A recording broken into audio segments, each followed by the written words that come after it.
joining us, Todd Horner and Henry Underwood of the Southwestern New Hampshire Region Planning Commission.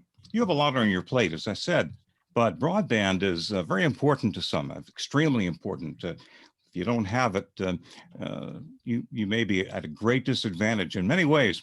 And 20% of the state, I read, still doesn't have broadband. They're either on dial-up or out of luck, I guess. So maybe, Todd, you can kick things off and explain what's going on and what's not going on with broadband. Sure, yeah. I mean, there's a lot to talk about. I will focus, I think, to begin with on the broadband related activity that's been underway here in the Monadnock region over the past couple years. We've seen a lot of progress since 2018, when a new state law was enacted that made it easier for towns to issue municipal bonds to support broadband infrastructure projects. And since that law was passed, we've seen around a dozen communities in Southwest New Hampshire go this route, issue bonds in order to support broadband expansion projects in partnership with a private internet service provider. So it's a really neat model where you have municipal government and the private sector coming together to make broadband happen in communities that have been really clamoring for this type of service for quite some time. So I don't think I'll get into all the gory detail of how these projects get put together, but we're really hopeful that this is a model that might be replicated in other communities who haven't yet explored it in detail, both here in Southwest New Hampshire and across the state. So that's really the starting with the town of Chesterfield they got their process kicked off in 2018. They were the first town in the state to use this public-private model for building a town-wide fiber optic network. So this is state-of-the-art technology, gigabit service, really cutting-edge internet technology that is really going to help our communities take a leap forward into the 21st century, where remote working, telehealth, just quality of life and entertainment, keeping in touch with relatives and friends depends so much on reliable high-speed internet. So we've seen a lot of action here in Southwest New Hampshire. Henry, you might want to jump in anytime you want. Chesterfield is doing something right, apparently, but the only one so far. Yeah, and I'll mention Chesterfield in a second, but I also want to say that broadband activity has not been a new thing in our region. We've had efforts, for example, Monadnock Connect going back to the 90s, broadband champions, as we talk about them here, taking on broadband related work via municipal committees. There was a series of planning and mapping activities that were done statewide, including in our region, between about 2010 and 2015 or so, and regional broadband planning that has set the stage for some of this work. So, first wanted to say there's been quite a lot of activity related to broadband always, because it has been recognized as, critical to quality of life, economic development, etc. And in some ways, we become pioneers. Well, really, Chesterfield and Consolidated Communications have become pioneers in this public-private partnership model. They were the first, but the following year, there were 5 other towns that took that similar path. And this year, there are actually 14 communities that are following that track. So we've seen a lot of popularity with that model, especially in our region. Of course, you have 37 towns, I believe, And in the region. 34. Oh, 34. Yeah, I added 3, but I guess I'd like to ask you who's left out. I mean, you know, who's left out of this equation? Well, it's a good question, and one we're thinking more and more about. You know, even a couple of years ago, it was more of a region-wide issue, this lack of broadband connectivity. And as we see some communities, you know, really be proactive in using this public-private model that we've talked about to expand connectivity in their towns. We're not seeing that in every single community quite yet in the region. You know, some towns, they might have that one individual, that broadband champion who, you know, is willing to put in 500 hours of volunteer work to make it happen.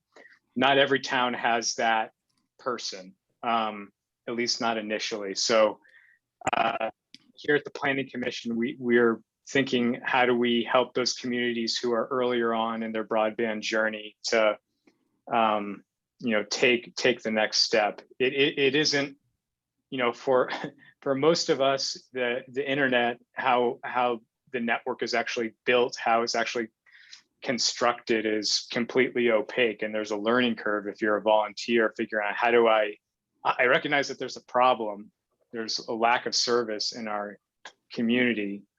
We might not even know exactly where in our community there's gaps in service. That's a whole nother issue, the lack of high resolution data to actually pinpoint where there are gaps. But anyhow, here at the Planning Commission, we're you know, thinking about how do we reach out to those communities who might be earlier on in their broadband journey and help provide additional capacity to the volunteers who are really instrumental in making it happen.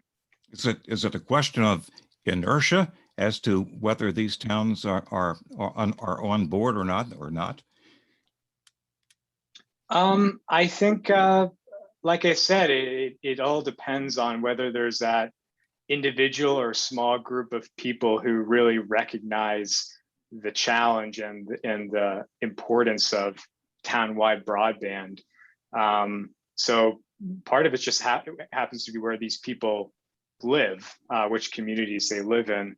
Part of it might have to do with you know, the amount of staff capacity any municipality has. You know, a lot of our towns, they have, you know, their municipal staff are just stretched with the daily activities that, you know, come across their desk. So part of it's where those broadband champions happen to live. Part of it might be, you know, related to you know, which towns are economically advantaged or disadvantaged. That has been a trend that I think we've seen in the region, where towns that are in a better place socioeconomically speaking have been the early adopters of this model. That's not to say that other towns can't make it happen, but that's just what we've seen, I think, so far. Yeah, I think just 2 quick comments are, you know, the rate that the large number of communities have completed projects or working to complete projects, you know, going from 0 to, you know, 15 plus in 2 or 3 years is actually a pretty dramatic change, you know, compared to the change we've seen, you know, in previous years and decades. And I think part of that has been communities seeing the popularity of this approach. It's been, you know, really, there's been overwhelming support in just about every single case. And this strategy is pretty well laid out. You know, people are getting, for example, more efficient at it. But you know, certainly I think safe to say we'd love to see universal high quality access to every business and residents in our region. And you need kind of a toolkit of things to do that. And beyond these communities taking that model, there are other ways, providers are pursuing funds themselves, or can do so with other grant opportunities to get a similar result. Speaking of grant opportunities, are there grants out there that'll help this process right now? I can mention one. There's, as you know, there's been a couple of large stimulus bills that have been passed by Congress. One of those enabled a federal agency, the National Telecommunications Infrastructure Administration, to announce a broadband infrastructure grant actually about 2 weeks ago. And there are a couple $100 million on a competitive basis nationwide for these sort of projects. That's one.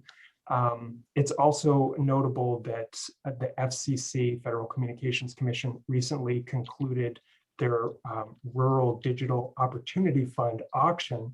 And that's a process where providers bid on serving areas designated as unserved. There's a lot of awards coming to the state or plan to come to the state through that effort. And I think the one Todd and I and many others are looking forward to is what the state has planned for their own broadband grant initiative that it was originally proposed through SB 85 and could be signed into law this summer. What's kind of unknown about that though right now is the extent it'll be funded, how much resource is going to be dedicated to that, and the timing, when can communities start applying? That's a question we're asked quite a lot. Is that in the legislature's hands?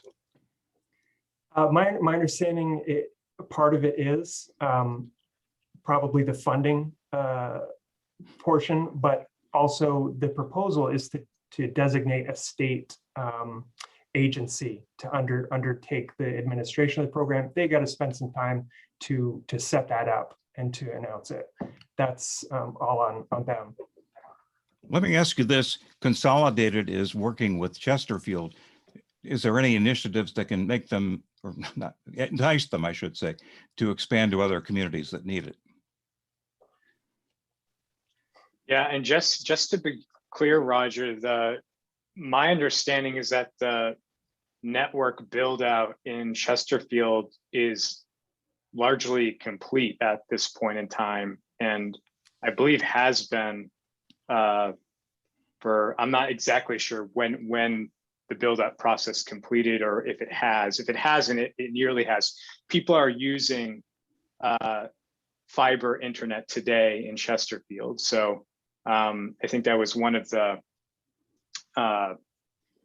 advantages of this model, is that once the town voted to issue the bond, working with that private partner, Consolidated Communications, they got out that year, and within 12 months had residents in Chesterfield signing up for this service, and Consolidated has been a partner on with most communities who have gone this route. They aren't the only private provider that's partnered with communities in the region, but they've been a major player, and I wouldn't be surprised if we continue to see that trend.